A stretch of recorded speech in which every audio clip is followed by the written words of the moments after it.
Bonjour à tous. C'est bizarre parce qu'aujourd'hui je me suis levée et je me suis pas sentie fatiguée en me levant. Ça m'était pas arrivé depuis au moins 4 ans, sûr.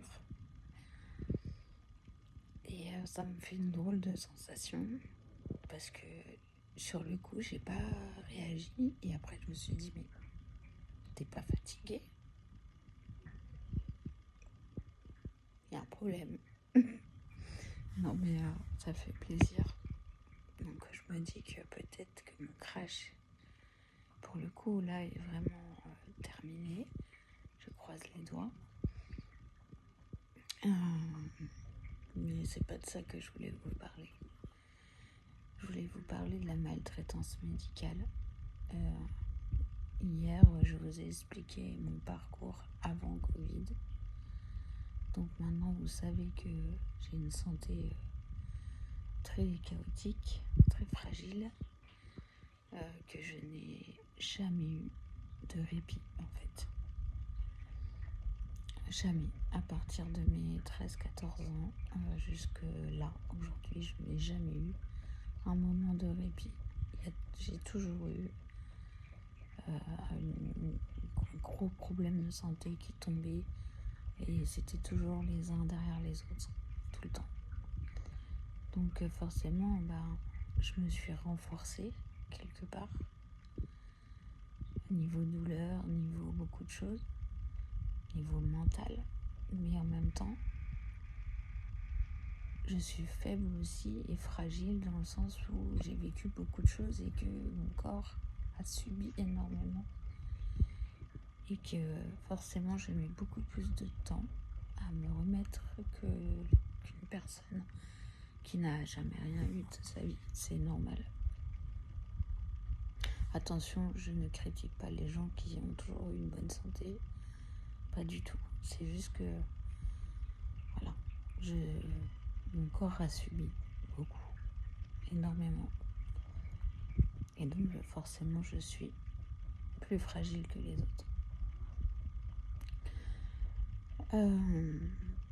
Depuis le départ, donc j'ai eu énormément de séjours à l'hôpital, beaucoup d'opérations. Déjà avant mes 13-14 ans, j'avais déjà eu au moins 5 opérations. Ça, je vous en ai pas parlé parce que voilà, sinon j'aurais passé 2 heures à expliquer. Et puis ensuite, j'ai eu aussi beaucoup d'opérations, des grosses opérations. J'ai eu des séjours à l'hôpital, des hospitalisations, énormément de choses. J'ai passé énormément d'examens. Donc là, je vais vous parler surtout de la maltraitance, mais je vais vous parler aussi d'un problème qui persiste. C'est le fait que, par exemple, moi, quand on m'a découvert mon endométriose sévère, ça a été fait dans une grande ville. Et moi, où je me situais, où j'habitais, on m'a fait je ne sais combien d'IRM et de scanners qui revenaient toujours négatifs. Toujours. Et c'est là où il y a eu un gros problème en fait. Parce que je suis restée dans l'errance pendant au moins 8 ans. À faire des examens pendant 8 ans. Jusqu'à ce que, voilà, on se fâche et que ça avance. Mais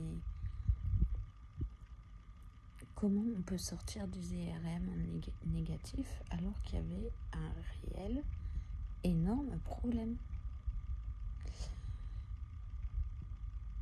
Eh bien, tout simplement parce que les radiologues n'étaient pas formés à détecter ce genre de pathologie. Comme quoi, ça peut arriver des faux négatifs. Je suis contente quelque part de ça parce que en fait, mon cas à moi, quand mon spécialiste a reçu les résultats de l'IL, du vrai IRM avec toutes les pathologies que j'avais, Il s'est excusé auprès de moi, parce que forcément on m'a dit pendant 8 ans que c'était dans la tête.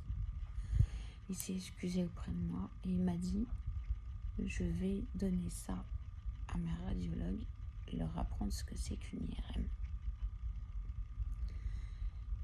Et on en est resté là.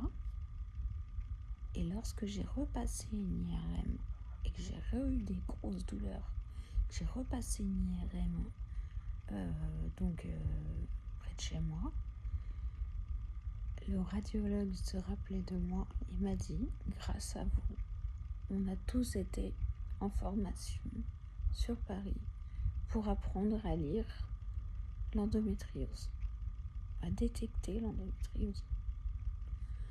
Donc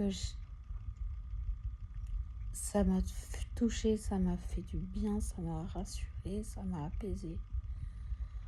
Parce que je me suis dit combien de femmes ont dû souffrir et sortir d'examen avec des faux négatifs, avec des douleurs terribles. Et maintenant, ça n'arrivera plus, en fait. Pas normalement. Et voilà, je suis contente de ça, je suis rassurée. Et parce que je pense pas qu'à moi, je pense aux autres aussi. Et c'est pas quelque chose qui est tolérable, en fait. Parce que ça entraîne beaucoup de choses. Après, quand on dit que c'est dans la tête, on finit par se persuader. On devient... on peut même déclencher une dépression. Ça entraîne énormément de choses au niveau psychologique, en fait, finalement. Donc voilà. Ensuite, maltraitance médicale. Au fil des années, j'ai vu les choses évoluer, en fait.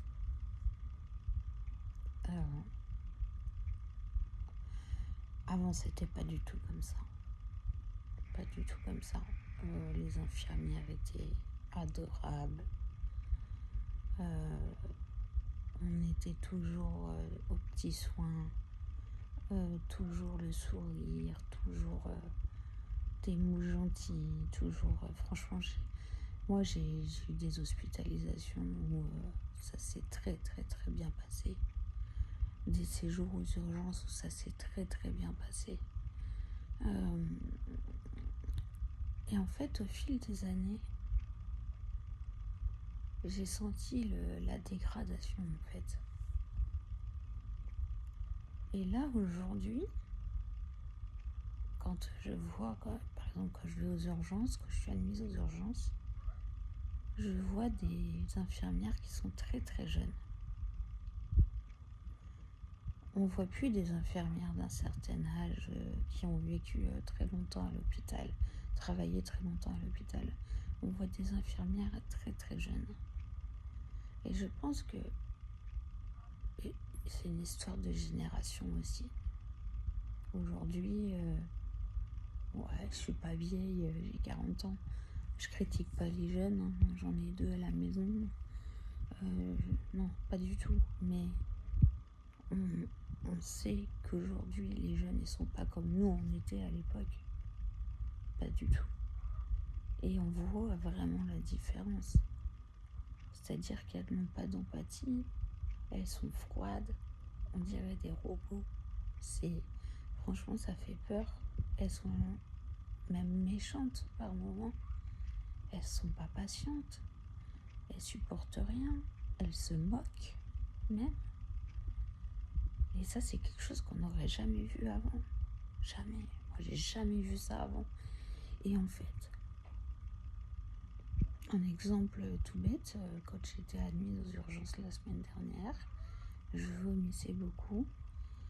Et c'était un homme. Pour le coup, il y avait un homme et une femme. J'ai pas eu le droit à quoi que ce soit de mots gentils. Ça, c'est clair, déjà. Et en fait, je vomissais et l'homme était à côté de moi et il regarde sa collègue et il dit « Hey, bon appétit, bien sûr !» Quoi, tu te fous de moi, en fait. En fait, il se foutait clairement de moi, quoi. C'est... c'est... ouais, ok. Et j'avais pas la force de parler, mais ça m'a choquée. Je me suis dit, mais qu'est-ce que c'est que ça? Ensuite, bon, bah, elle m'a fait une prise de sang. Bah, d'ailleurs, regardez. Voilà. Non, pas une prise de sang, elle me met le cathéter. Et elle me pète la veine, en fait. Alors déjà, ça râle. Ça râle tout le temps. C'est jamais content, ça fait que de râler.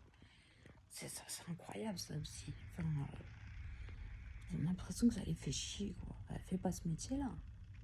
Ça t'emmerde. Désolée du langage, mais c'est vrai. Et là, elle tape dans ma veine et ma veine se casse. Donc elle dit, oh putain de merde, oh ça a pété.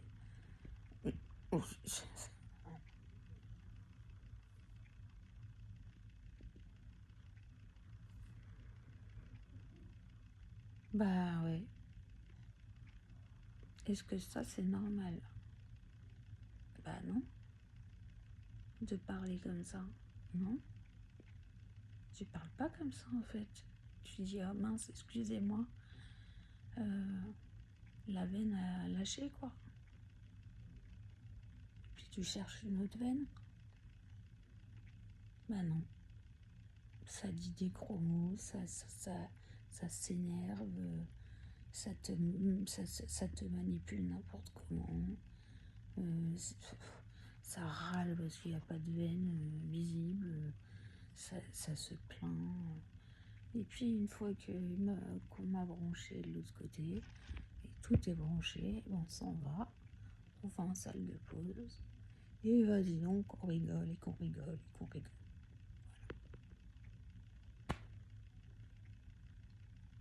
Alors nous on est dans le mal. On nous demande pas si ça va, on nous demande rien, on s'en fout complètement, on nous gueule dessus, et puis après on va s'amuser en salle de pause, on rigole à fond les ballons, on s'occupe pas de savoir s'il y a quelqu'un à côté qui est pas bien, forcément le cas puisque on est dans des urgences, mais il y a vraiment un gros problème de discipline. Il y a un gros problème de discipline. C'est incroyable. C'est... Voilà. Et donc ça, c'est de la maltraitance médicale. Ça, c'est de la maltraitance. Il y a des choses bien pires. Hein. Mais ça en fait partie déjà. Rien que ça, rien que l'accueil. Rien que l'accueil. Je veux dire, nous, on ne vient pas aux urgences pour notre plaisir. Hein. On a l'impression que c'est eux les malades, quelque part. Que c'est eux qui subissent. Mais non, toi, tu fais juste ton métier. Et moi, je suis malade. Voilà. Donc, malheureusement, je pense que ça n'ira pas en s'arrangeant. Et c'est triste. C'est triste parce que beaucoup ont la phobie des urgences. Beaucoup, moi, clairement, j'ai la hantise de mettre un pied là-bas, vraiment. Et quand j'y vais, c'est vraiment, vraiment, vraiment parce que je sens que ça va pas du tout et qu'il y a un gros problème. Mais